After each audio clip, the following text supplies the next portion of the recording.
Célébrez l'Éternel avec la harpe, célébrez-le sur le luth à 10 cordes.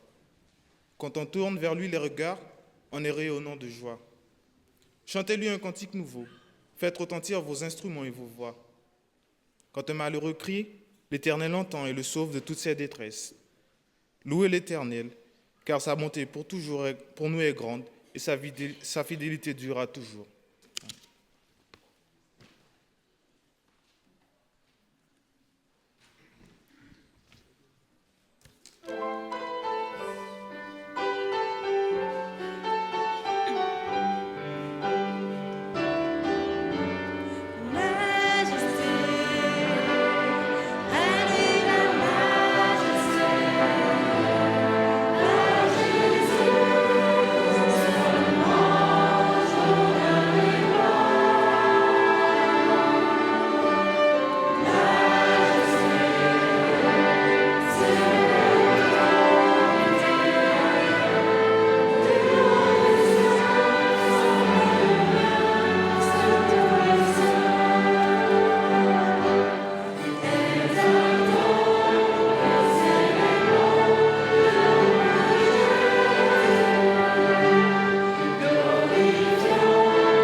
Et la magnificence, l'éternité et la force, car tout ce qui est au ciel et sur la terre t'appartient. À toi, Éternel, le règne, car tu t'élèves souverainement au-dessus de tout. C'est de toi que viennent la richesse et la gloire, c'est toi qui domines sur tout. C'est dans ta main que sont la force et la puissance, et c'est ta main qui a le pouvoir d'agrandir et d'affermir toutes choses. Maintenant, ô notre Dieu, nous te louons et nous célébrons ton nom glorieux. Thank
J'aimerais vous inviter à vous joindre à moi dans la prière. Prenez la position qui vous convient. Je vous invite à vous mettre à genoux.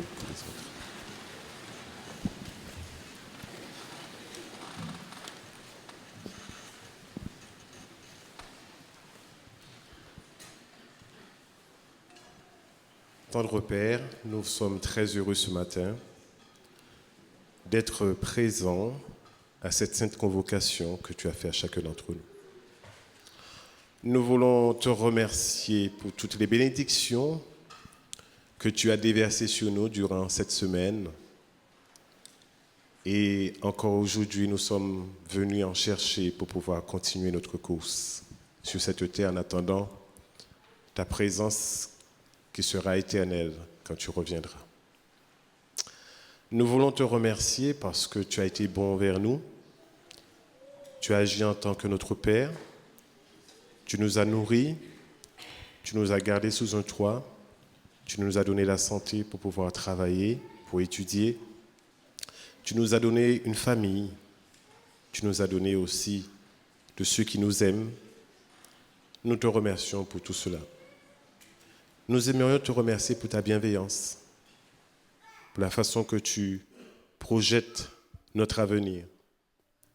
Nous n'avons pas toujours suivi, mais encore aujourd'hui, nous te remercions pour tout ce que tu as fait, tout ce que tu es en train de faire, tout ce que tu feras. Nous voulons te remercier pour tous ceux qui se joignent à nous aujourd'hui et qui ont décidé aussi de pouvoir te louer aujourd'hui, de pouvoir t'adorer. Et pour tous ceux qui nous visitent, nous te demandons aussi de les combler de ces mêmes bénédictions que tu verses sur tes enfants. Nous te remercions pour ce que tu fais dans le monde, pour tous ceux qui font monter vers toi des hauts faits et qui te glorifient, pour les moindres choses qui sont importantes dans leur vie. Nous te remercions aussi pour ce que tu fais tout autour de nous. Nous voulons te demander de pouvoir nous pardonner de tout ce que nous avons fait, pensé ou dit qui n'ont pas été bien à tes yeux. Et te demande de pouvoir continuer à changer notre cœur et de transformer notre être tout entier. Merci pour cette grâce que tu fais aux enfants, aux jeunes, aux adultes et à nos aînés qui sont avec nous aujourd'hui. Permets que ton esprit puisse toujours permettre à ce que nous soyons unis et permettre à ce que aujourd'hui, d'une seule fois, que notre louange, notre adoration monte vers toi, accompagné de ceux de tes saints anges. Nous te demandons de pouvoir bénir le prédicateur de ce jour, que tu veuilles l'inspirer de ton esprit, mais aussi nous ouvrir notre intelligence afin que nous puissions comprendre ta parole. Bénis tous ceux qui participent à ce service de culte, ici, mais aussi ceux qui sont ailleurs, à travers Internet, qui nous suivent, que tu veuilles aussi les bénir. Nous avons beaucoup de choses à te demander, à te dire, nous n'avons pas toujours les mots. Et nous aimerions te demander de pouvoir nous entendre dans le secret et de pouvoir répondre à nos prières. Nous te prions pour tous ceux qui t'appellent chaque jour et qui ont peut-être l'impression que tu n'écoutes pas ou peut-être que tu es très occupé. Mais nous savons que tu prends note. Nous te demandons de pouvoir accorder ta grâce à tous ceux-là. Nous te remercions pour tout ce que tu fais pour les responsables de cette Église, mais aussi en France et dans le monde entier, mais aussi pour tous ceux qui dirigent la planète. Que tu veuilles aussi de donner ton esprit afin qu'ils puissent faire le mieux possible, mon Dieu. Merci pour tout ce que tu as fait, que ton nom soit béni. Nous te bénissons ce jour et que nous soyons heureux d'être présents et que nous jouissons pleinement de ta présence. C'est au nom de Jésus que nous te bénissons et te prions. Amen.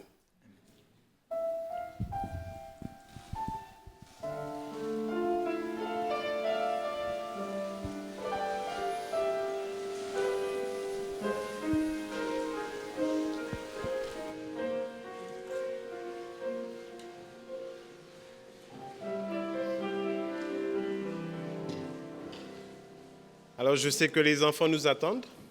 Alors, on les attend ici. Vous pouvez tous venir, les enfants. Aujourd'hui, c'est Jean-Jacques Henriot qui nous racontera l'histoire.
Voilà, toute la famille est réunie, c'est bien.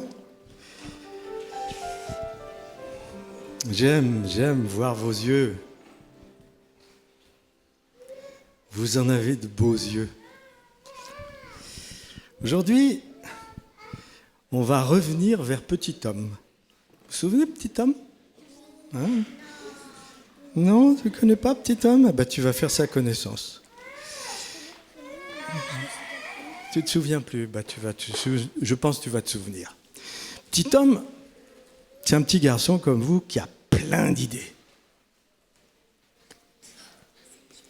Et voilà que ce jour-là, il a une idée. Il aimerait bien qu'un des murs de sa chambre soit tout bleu. Mais pas n'importe quel bleu, attention. Le bleu du ciel, la nuit, quand il est plein d'étoiles. C'est beau ça, hein? Oh, c'est super ça, un ciel comme ça. Alors il en parle à papa et maman. Et il leur explique en détail, comme il sait bien le faire. Et ouf, papa et maman sont d'accord.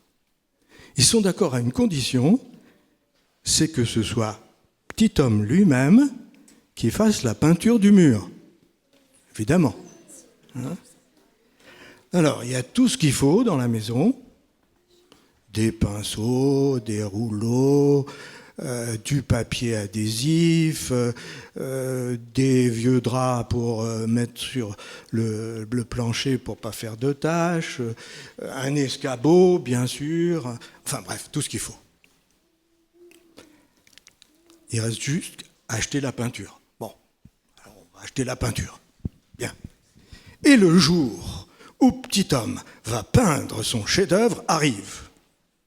Alors Petit Homme s'est habillé avec un vieux tablier qui a déjà connu la peinture.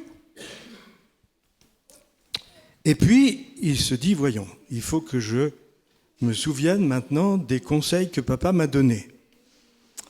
Alors, pour les bords, le papier adhésif, le pinceau, c'est pour au-dessus de la plinthe, les rouleaux, c'est au milieu.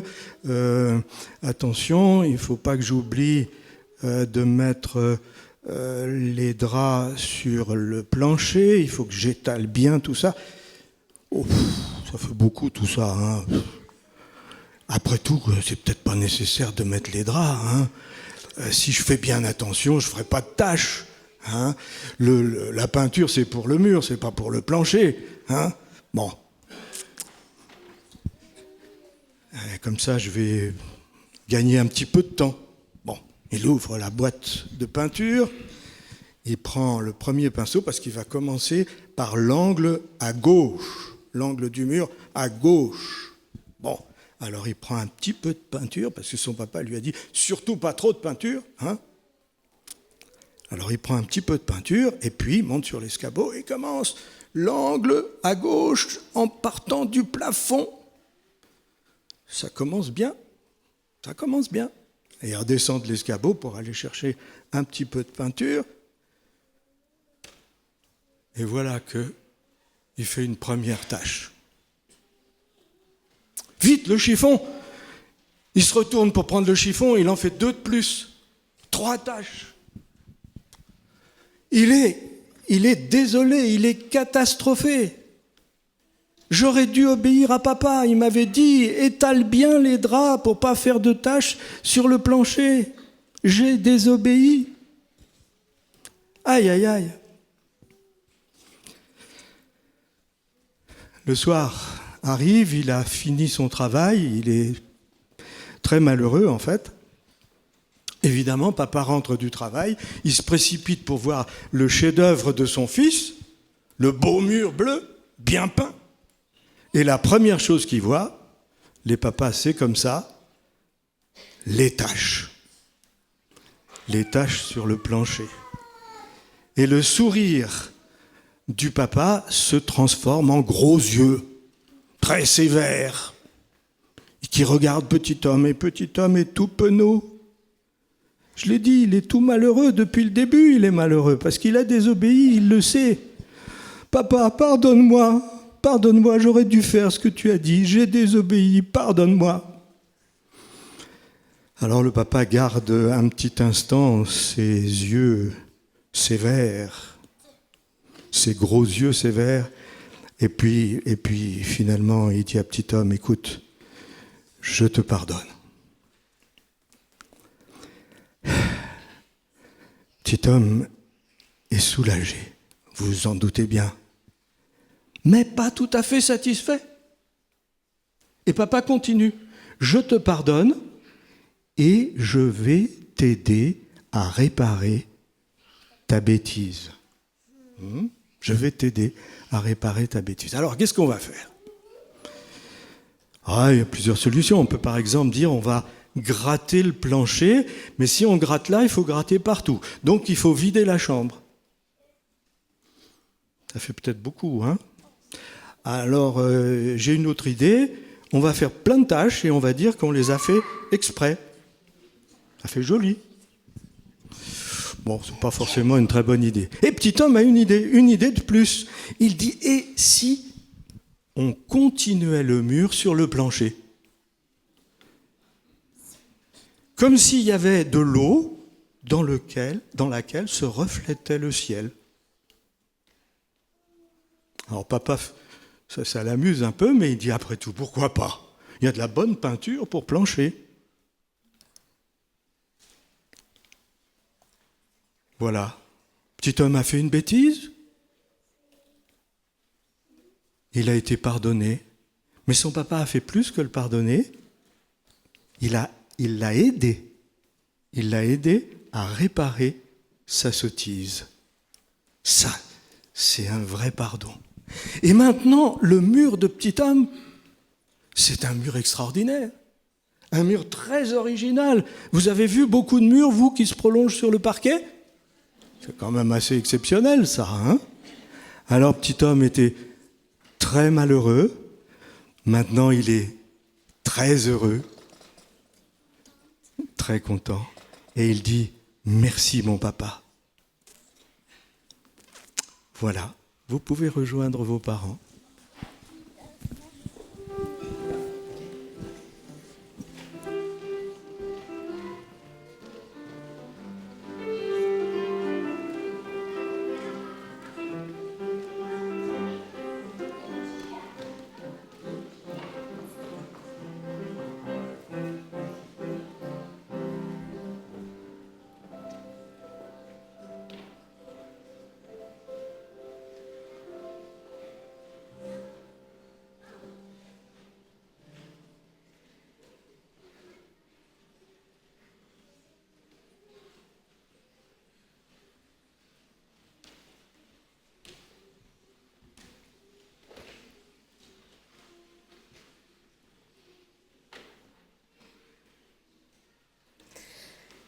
Lisons la parole de Dieu dans Marc 10, versets 46 à 51.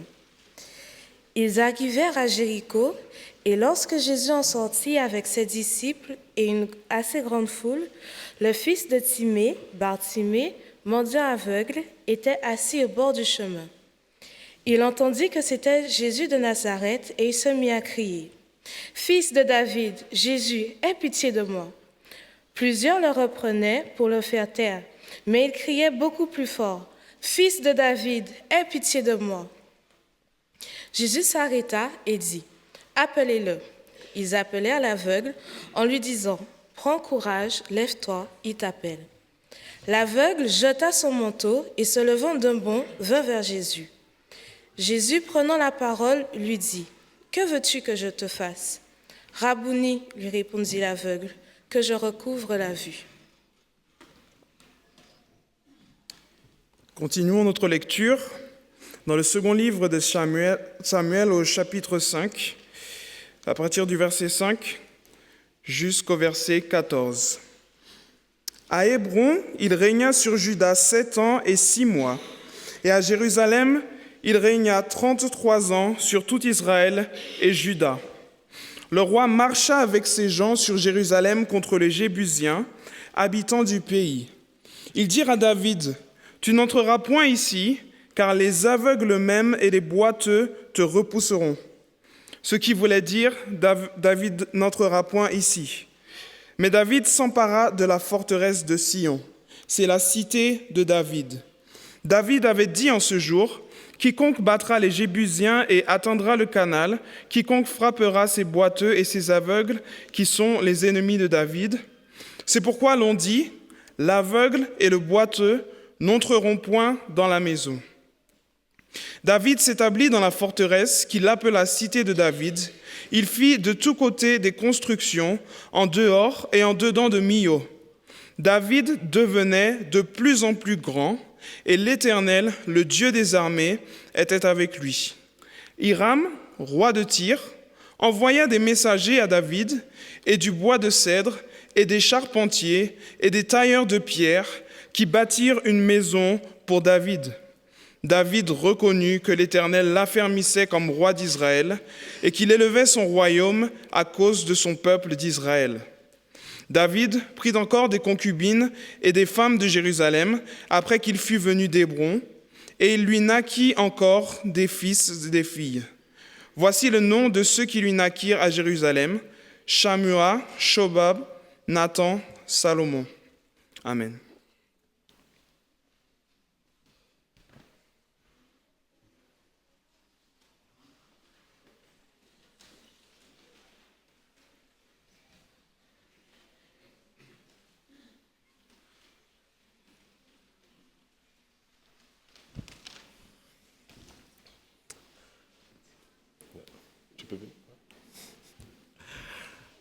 Aujourd'hui, nous avons le privilège de pouvoir accueillir en ce sabbat le pasteur Rudy Van Moor et son épouse Théa.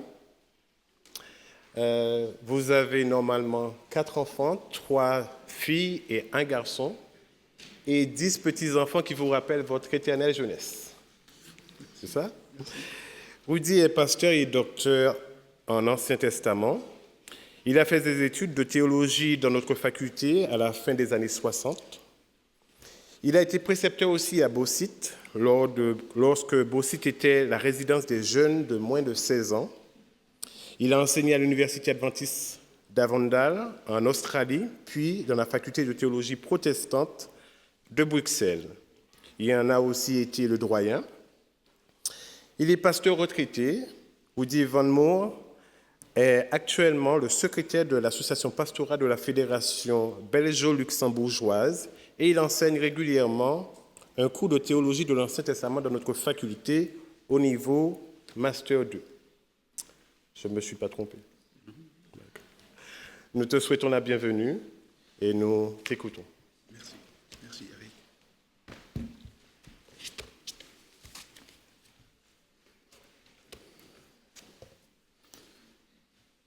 Reçois favorablement les paroles de ma bouche et les sentiments de mon cœur, Éternel mon rocher et mon Rédempteur. Quelle joie de se trouver ici ensemble au nom de Jésus. Un homme, un juif, un rabbin qui, il y a 2000 ans, s'est dirigé vers Jérusalem. Nous l'appelons maître, libérateur et roi, et cela à tout juste titre. Lors de la Pâque, il alla sur le chemin des pèlerins qui l'amena vers la capitale. Une fois arrivé à Jérusalem, il fut accueilli et salué par ceux qui le précédaient et ceux qui le suivaient.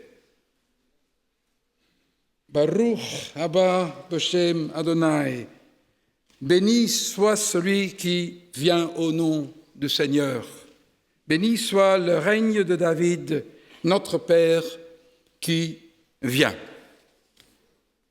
En acclamant cela, il crée un lien entre David et Jésus, entre Jésus et David. Et la question à laquelle on va réfléchir ce matin, c'est en quoi consiste cette connexion entre Jésus et le roi David? qu'il y a de commun entre lui et ce roi qui vivait 1000 ans avant lui? Est-ce que cela nous apprend quelque chose aujourd'hui? Et si c'est le cas, alors quoi? Reprenons le texte de Marc qui vient d'être lu. Peut-être nous y trouvons une réponse. Cependant, il s'y trouve passablement de points curieux, d'éléments curieux qui nous intriguent et qui nous poussent à réfléchir. Alors, je vous invite à ouvrir vos Bibles, Marc 10, à partir du verset 46.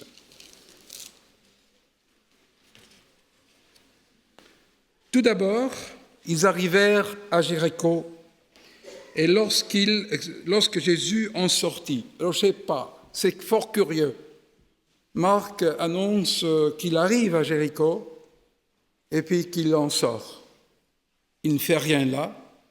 Il traverse peut-être la ville, mais pourquoi est-ce que Marc le présente ainsi? Il le fait avec ses disciples et avec une très grande foule. Est-ce qu'il mentionne Jéricho parce que c'est un poste où il y a une garnison romaine, ou est-ce que c'était parce que c'est la voie vers Jérusalem, la dernière ville relais? Ou est-ce que Marc veut déjà faire un lien avec cet autre Jésus, le Jésus de l'Ancien Testament, Josué? Parce que vous le savez, ils portent tous les deux le même nom, Yehoshua. Est-ce qu'il veut déjà faire entendre que Jésus est en voie de Jérusalem, tout comme le prédécesseur de David? C'est Josué qui a commencé le travail, n'a pas terminé, de réunir toutes les tribus et de conquérir tout le pays. Alors David l'a fait, et comme nous l'avons lu, il a vraiment réuni les 12 tribus, il a créé le royaume uni. Pourquoi est-ce que Marc souligne Jéricho de cette façon-là? Deuxième chose, et là au bord de la route, à la sortie de la ville, il s'y trouve un aveugle mendiant. Marc semble l'avoir connu, parce qu'il connaît son nom, qu'il mentionne 2 fois. Fils de Timée, Bartimée. Pourquoi fait-il cela? 2 fois la même chose. D'abord en grec, fils de Timée, et puis Bartimée en araméen.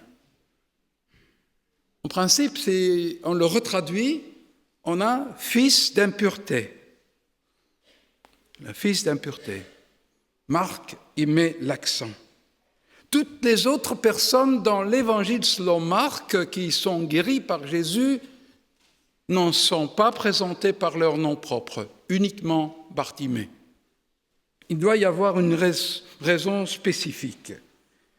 Il est aveugle et nous le savons, nous sommes concentrés assez souvent sur le livre de Job, nous savons qu'à l'époque, on considérait qu'un aveugle, un sourd, qu'il était condamné, qu'il a été maudit par Dieu. Et nous le lisons en Exode, qui rend muet le sourd et qui rend celui aveugle, n'est-ce pas l'Éternel, moi l'Éternel? Lorsque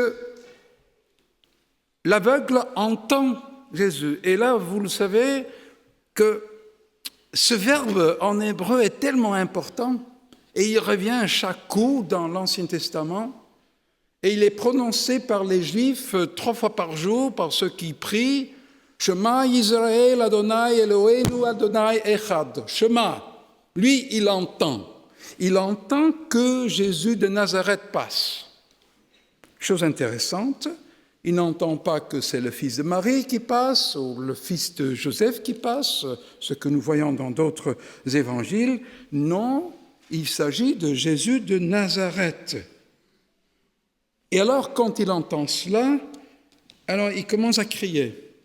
« Fils de David, Jésus, aie pitié de moi !» C'est curieux, c'est fort curieux. Pourquoi lui, il dit « fils de David ». Nulle part dans l'évangile selon Marc, avant cette péricope, Jésus est appelé, nommé fils de David. Aucune fois. Mais lui, l'aveugle, il entend seulement que Jésus de Nazareth passe et il dit « fils de David ». Et puis il dit « Jésus ». Et puis il dit « aie pitié de moi ». Pourquoi dans cet ordre? Pourquoi pas Jésus, fils de David, aie pitié de moi? Il doit y avoir une intention spécifique. Il faut toujours essayer de comprendre, chercher à comprendre. Parce que les auteurs bibliques veulent nous transmettre quelque chose, un enseignement, à travers leur récit et la façon comme ils présentent leur récit. Et si on y réfléchit, là il y a David, là il y a Josué, et là il y a la notion « aie pitié de moi ». Alors si nous pensons à David qui là est dans sa forteresse de Jébus et qui est maintenant triple roi de Juda, roi des 10 tribus du Nord, donc d'Israël, et roi de Jébus, où ceux qui étaient là dans la ville disaient les sourds, les aveugles, on les rejettera. Et c'est pour ça qu'on dit que David a horreur des sourds et des aveugles. Chose intéressante à réfléchir. Quand on connaît bien le récit de David, il y a, selon moi, un récit qui sort de l'ordinaire. Et c'est le récit lorsqu'il est bien assis sur son trône, lorsqu'il a établi son gouvernement, lorsqu'il pose la question, est-ce qu'il y a encore quelqu'un qui reste de la maison de Saül, son beau-père, la dynastie de Saül, des Benjaminites. Et il y a le majordome de Saül, Tsiba, qui s'avance et dit, oui, il y en a encore un. Il y a encore un homme de pieds perclus, il habite là, dans un patelin bien éloigné, qui vaut rien, l'eau d'Avar, ça vaut rien du tout. Et en plus, il est perclus de pieds, à ses pieds. Alors un homme maudit, on dirait, mais le narrateur nous avait dit que sa nourrice l'avait fait tomber en fuyant et qu'ainsi cet homme-là, ce petit garçon, après, un homme était perclus aux pieds. Maintenant, je ne veux pas faire une démonstration ici, comment il marchait. Je peux me l'imaginer un tout petit peu, parce qu'il y a un peu plus de 20 ans, j'avais affaire dans notre église d'Anvers d'une jeune fille, elle avait 18 ans, oui, qui était perclue, non pas seulement aux pieds, mais était aussi cramponnée dans tous ses mouvements, parce que lors de son naissance, il lui manquait de l'oxygène et elle avait difficile à parler. Et elle était de mère adventiste, oncle et tante adventiste, cousin adventiste, le père n'était pas adventiste. Et elle, Christine, me demandait d'être baptisée. Alors il fallait bien sûr, en tant que pasteur, répondre à cette question et lui donner des études bibliques. Alors j'y allais chaque semaine, donner des études bibliques. Mais c'était pénible, c'était très pénible. D'un côté, par le fait de la voir et d'essayer de la comprendre quand elle posait une question, quand elle disait quelque chose. Mais la chose la plus terrible, c'était que son père était là. Et son père ne pouvait pas sentir Dieu. Il reprochait Dieu d'avoir causé ça à sa fille. Et chaque semaine, à chaque étude biblique, il le disait en sa présence. C'était très, très pénible. Et elle, Christine, elle restait souriante. Et maintenant encore, elle vient à l'église et il faut la voir marcher. Et elle habite maintenant de façon indépendante. On vient la déposer et elle vient à l'église et essaie de chanter avec sa bouche un peu cramponnée, mais elle est là. Elle est toujours joyeuse, malgré le fait que son père, à chaque moment, faisait comprendre qu'il en voulait à Dieu et que ce n'était pas acceptable. Alors, quand Méphibosheth arrive dans le palais, parce qu'on le fait chercher, Et là, il y a les généraux, il y a le gouvernement, il y a les grands d'Israël. Et dans le chapitre 8 de Samuel 8, le narrateur, l'auteur dit que David faisait ce qui était juste, et ce qui était droit et ce qui était juste. Et là, il va démontrer à Méphibosheth, il lui demande, écoute, t'es bien Méphibosheth? Ouais. Alors, je te redonne les terres de ton grand-père, parce que Jonathan est mort, Saül, je vais te les repasser. Mais que peut-il faire, lui, le perclus aux pieds, l'handicapé, l'invalide? Comment est-ce qu'il peut, lui, labourer la terre comme son grand-père l'a fait, même lorsqu'il était roi? Peut pas. Alors, ok, David fait ce qui est droit, c'est la Torah le prescrit, mais il va au-delà. David a de l'empathie. Il comprend. Il se met dans la peau de Méphibosheth et il dit, écoute, toi, Tsiba, avec tes 15 fils et avec tes 20 serviteurs, vous allez labourer la terre pour Méphibosheth. Majordome n'est pas très content de devoir servir un homme qui est maudit par Dieu, comme on le pensait, comme on le concevait. Et puis, David n'arrête pas là. Et c'est tellement impressionnant. Moi, j'aime bien prendre David comme mon exemple, être rempli d'empathie, de compassion. Et dis-toi, parce qu'il a aidé matériellement, il a convoqué au palais, il a aidé pour avoir des revenus formidables, mais ce qui est le plus important, il l'invite à sa table et il peut manger tous les jours à Jérusalem, parmi les fils de David, ministre d'État. Waouh! Quelle compassion! Mais David va plus loin. Il va plus loin encore, mais on va en revenir plus tard. Il faut revenir à notre aveugle ici.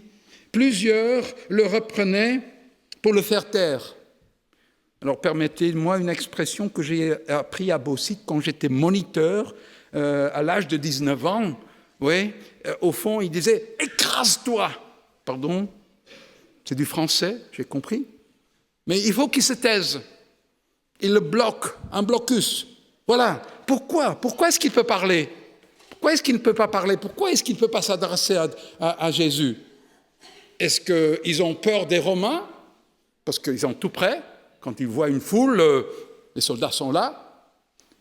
Est-ce qu'ils ont peur que leur festin est un peu gâché parce que d'être avec le grand maître, là, ensemble, en route, c'est intéressant, on veut voir ce qui se passe.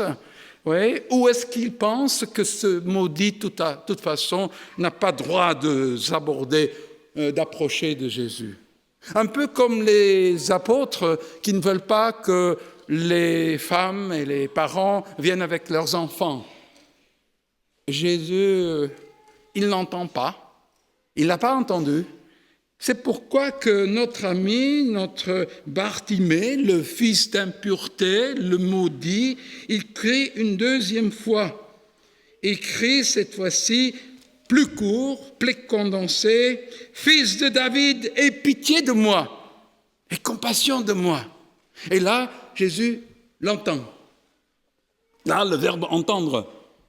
D'abord, Bartimée a entendu que Jésus passait.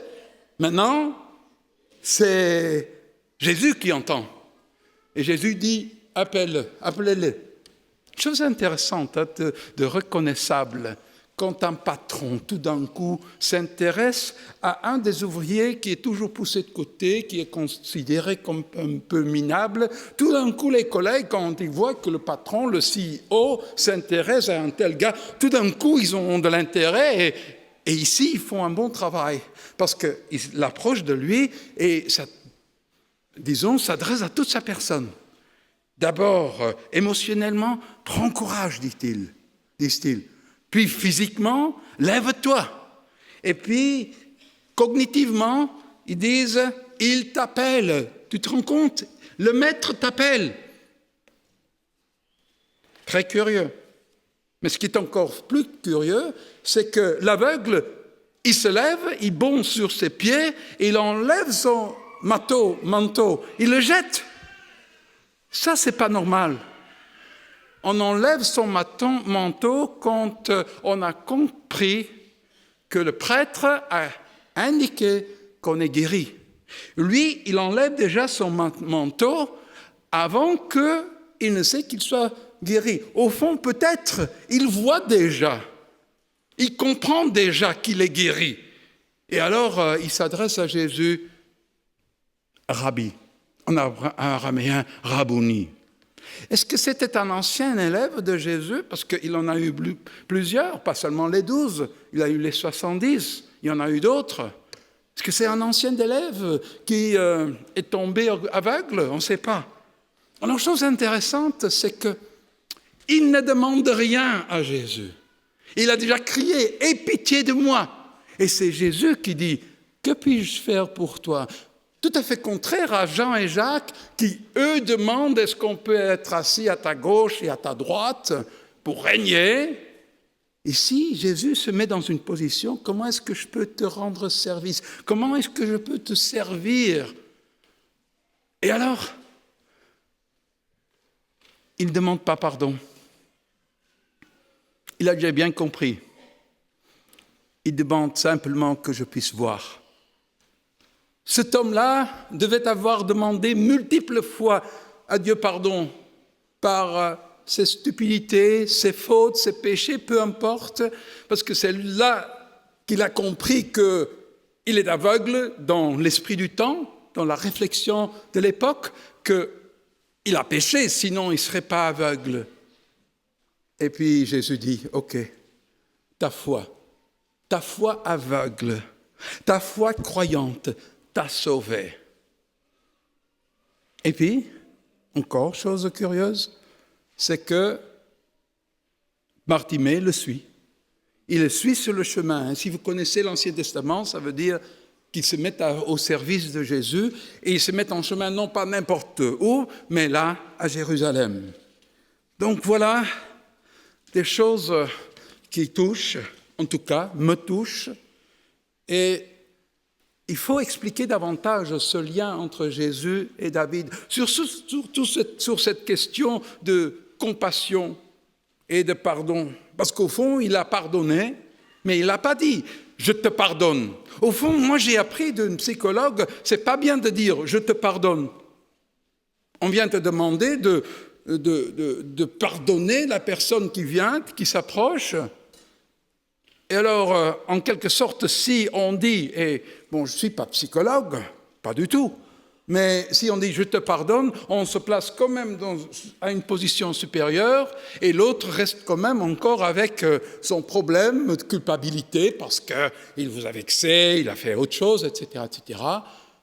Jésus ici donne un exemple formidable. Il ne parle pas, il ne dit pas « je te pardonne », mais ce qu'il fait, c'est le guérir. Et au fond, si on s'approche de nous, quelqu'un nous a blessés, on dit « ok, on va manger ensemble » pour renouer, pour créer des liens, pour se montrer. Enlever la culpabilité de l'autre. Et au fond, ce qui se passe maintenant, si on va dans le 2 Samuel 15, là, il y a quelque chose de très, très intéressant qui se produit. David, il fuit. Il fuit de Jérusalem parce que son fils veut de sa vie. 2 Samuel 16, on voit que, alors, David organise sa fuite parce que Absalom vient avec une armée et il organise tout en vitesse. Il sort du palais, passe dans la vallée du Kédron, monte le mont des Olives, en deuil, pieds nus, pleurant, et pas seulement lui, mais tous ceux qui l'entourent, et il monte, et en haut, là, il rencontre certains gens. Il rencontre d'ailleurs le Tsiba, vous voyez, qui est là avec des ânesse, avec des vivres. David dit, mais qu'est-ce que c'est que ça? Ah, c'est pour mon Seigneur, le roi, pour être sur les ânesses, pour qu'il puisse te porter, et puis ici, des vivres. Et il dit, mais où est ton maître Méphibosheth? Je ne le vois pas. Ah, mais lui, alors il dit quelque chose qui n'est pas du tout correct, parce qu'on l'apprend plus tard. Il pense de pouvoir devenir le successeur de Saül, le roi d'Israël, que c'est le moment venu. Ce n'est pas vrai, mais c'est Siba. Mais il y en a d'autres. Hussaï, son ami, il le rencontre et Jésus a des discussions avec plusieurs personnes. Il donne des instructions aux prêtres, les 2 prêtres principaux, mais il y a aussi un autre homme. Et c'est là ce qu'on va voir de Samuel 16. De Samuel 16, à partir du verset 5. David était arrivé jusqu'à Bahurim. Et voici, il sortit de là un homme de la famille et de la maison de Saül nommé Shimei. Shama, Shimei, celui qui entend, fils de Guéra. Il s'avança en prononçant des malédictions et il jeta des pierres à David et à tous les serviteurs du roi, tandis que tout le peuple et tous les hommes vaillants étaient à la droite et à la gauche du roi. Shimei parlait ainsi, en le maudisant, « Va-t'en, va-t'en, homme de sang, méchant !» L'Éternel fait retomber sur toi tout le sang de la maison de Saül dont tu occupais le trône.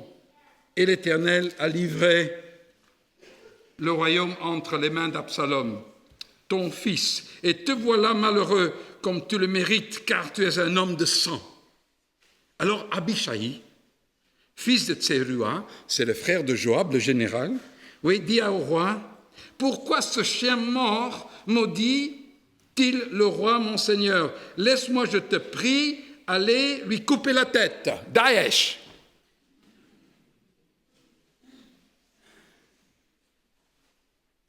C'était pas télévisé, mais en tout cas, voilà.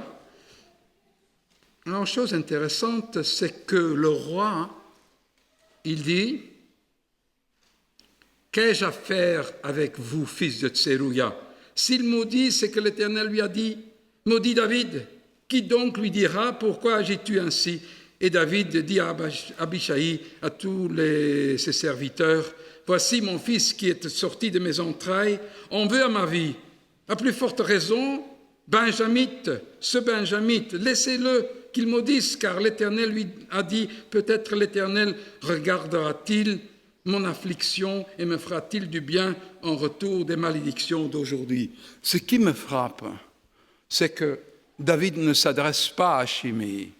Il ne s'abaisse pas au niveau de Shimei. Au fond, il l'ignore. Il parle à Tseruah, il parle aux autres. Je ne sais pas si ça vous est arrivé que quelqu'un a dit du mal de vous, et puis il commence à sentir qu'il y en a d'autres qui l'ont remarqué. Bon, vous-même, vous ne l'avez pas remarqué, mais vous le savez parce qu'on vous a mis au courant, et que tout d'un coup, celui qui a dit du mal de vous a écrit une carte bien chère, un tel, etc., ce qui m'est arrivé. Peut-être tu entendras des rumeurs que j'aurais dit ceci, etc., etc. Oui, mais ce n'est pas vrai.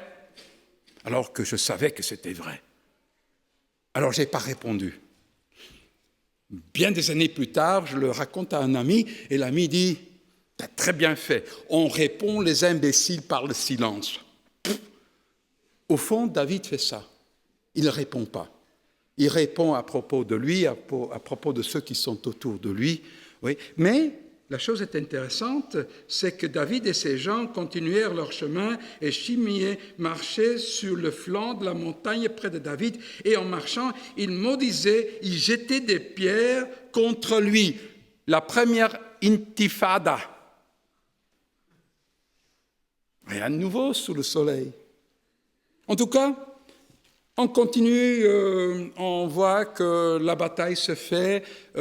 Ici, David est triste. Quand il rentre, il a la possibilité de rentrer parce que l'armée d'Absalom a été annulée et il est déchiré en lui-même.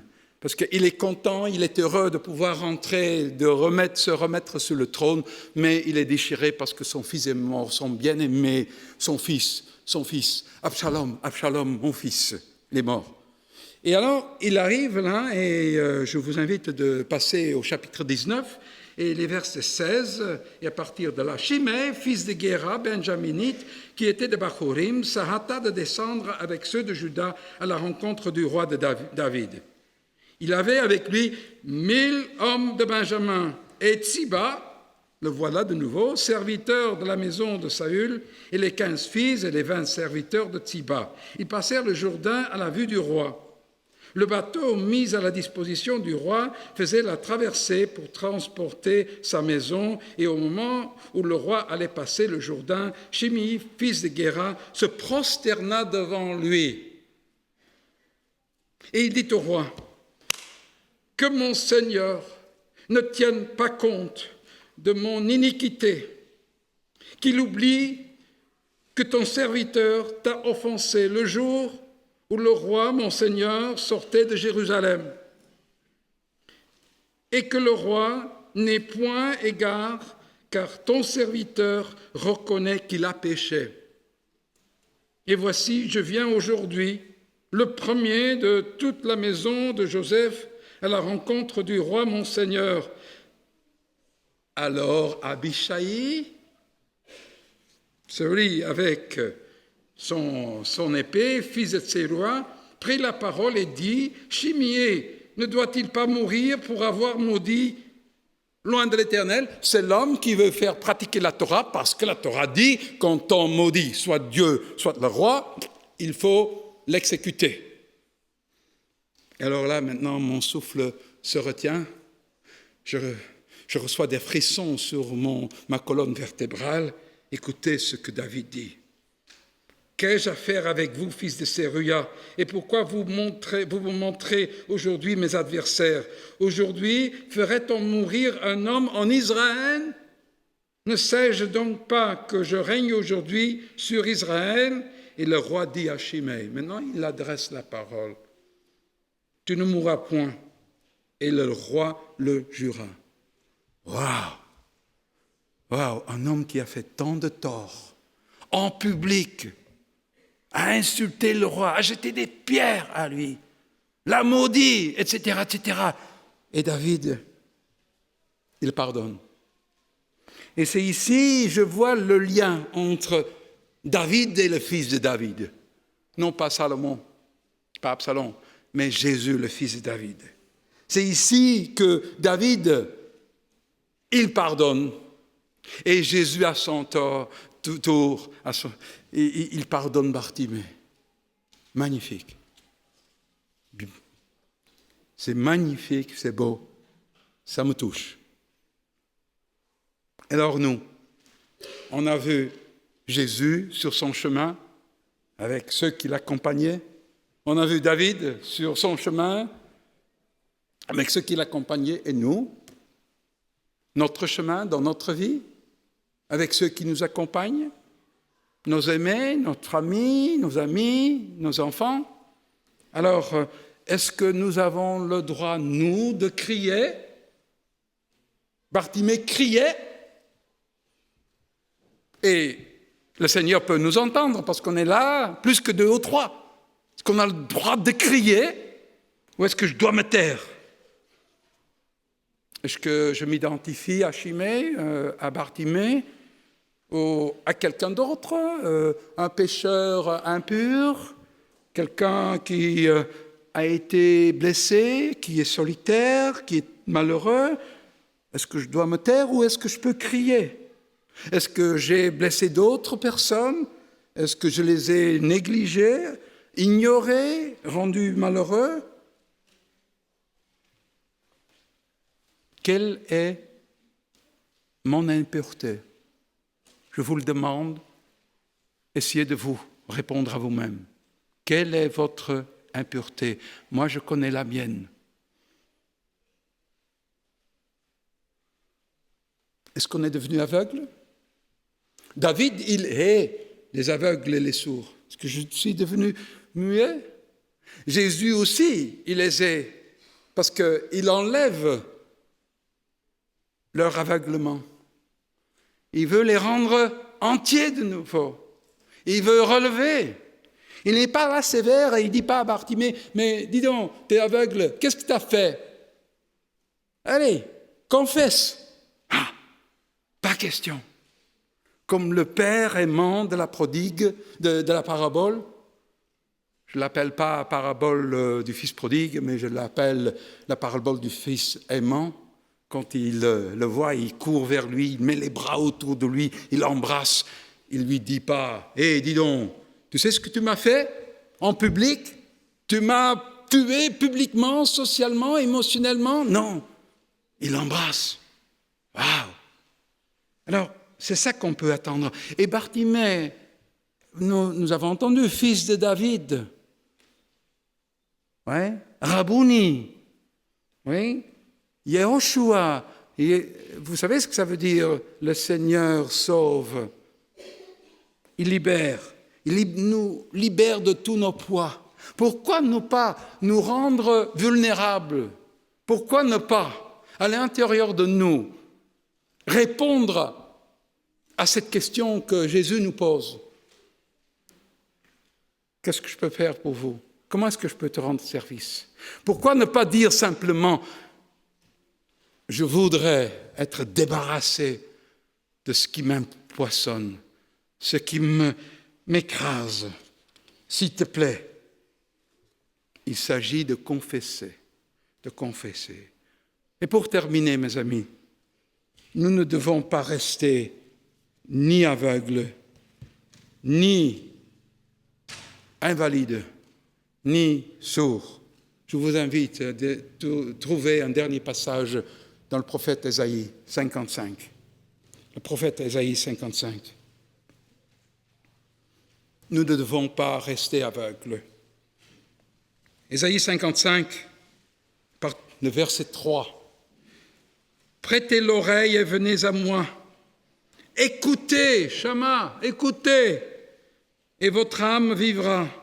Je traiterai avec vous une alliance éternelle pour rendre durables les faveurs de David. » Ah, le voilà de nouveau. Le voilà de nouveau. Pour rendre durables les faveurs envers David. Et puis au verset 6, s'il vous plaît, laissez entrer ces paroles en vous-même, ici, dans le cœur, ici, dans votre entendement, et faites le lien entre les deux. Cherchez l'Éternel pendant qu'il se trouve là. Il est là. Oui. Invoquez-le tandis qu'il est prêt. Que le méchant abandonne sa voie et l'homme d'iniquité ses pensées, qu'il retourne à l'Éternel qui aura pitié de lui. À notre Dieu qui ne se lasse pas de pardonner. Oh, vous l'avez entendu, Shama? Vous avez entendu appeler le prophète de la part de Dieu, que Dieu ne se lasse pas de pardonner? Pourquoi ne pas crier à Dieu? Parce qu'il est présent ici. Nous n'avons pas besoin de le chercher. Nous pouvons crier « Seigneur, aie pitié de moi ». Pourquoi ne pas rejeter de nous notre manteau et lui dire ce qu'on aimerait lorsqu'il nous demande « Qu'est-ce que tu veux que je fasse pour toi ?» Pourquoi ne pas croire que le Seigneur nous pardonne, chacun de nous, peu importe, mais le pardon est là, et que Dieu pardonne comme David a pardonné, et que le fils de David nous l'apprend jour après jour. Pourquoi ne pas devenir des fils et des filles de David? Pourquoi ne pas devenir des fils et des filles de Jésus? Amen.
Merci Gabriel pour ce morceau de musique. J'aimerais vous inviter maintenant à offrir au Seigneur ce que nous avons tous apporté, nos offrandes, nos dîmes. J'invite les diacres à passer dans les rangs.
Éternel notre Père, notre Dieu, nous voulons te remercier de nous avoir parlé ce matin à travers ta parole par ton serviteur que tu as choisi.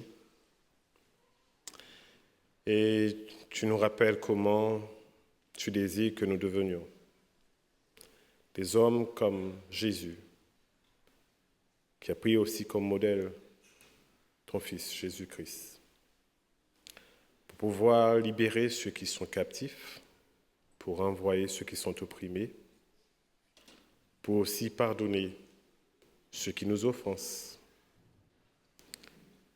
Nous te remercions encore de nous avoir parlé ce matin et nous te demandons que tu te manifestes dans notre vie afin que nous puissions marcher sur tes pas. Alors que chacun d'entre nous, en ce matin, se sente pardonné par toi, et que toute culpabilité disparaisse. Alors merci de nous avoir élevés ce matin. Nous voulons te remercier aussi pour toutes ces offrandes que nous apportons et la dîme que nous te remettons. Que cela soit utile pour ta cause. Et merci d'avoir choisi ce plan pour permettre à ce que les extrémités de la terre puissent entendre cette bonne nouvelle de ce Jésus qui pardonne et qui renvoie libre. Que ta paix et ta grâce demeurent avec nous tous. Nous te prions au nom de Jésus. Amen.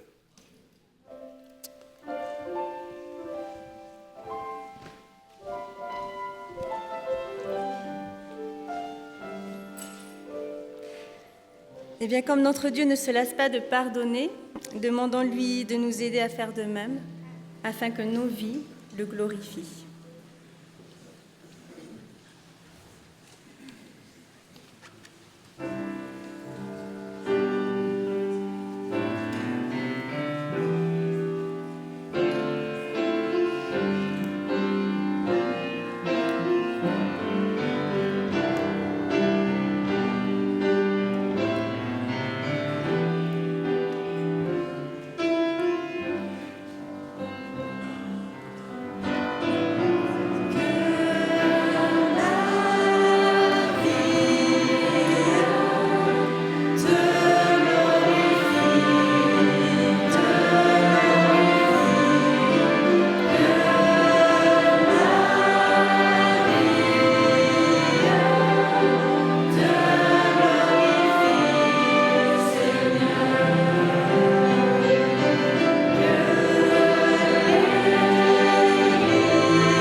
Dieu est amour. Qu'il vous soutienne par son énergie et par sa grâce. Qu'il vous enlève le poids qui vous pèse et qu'il nous aide à nous lier mutuellement de plus en plus afin d'être véritablement une famille de Dieu. Que l'Éternel te bénisse et qu'il te garde. Que l'Éternel fasse luire sa face sur toi et qu'il te pardonne. Que l'Éternel tourne sa face envers toi et qu'il te donne la paix. Amen.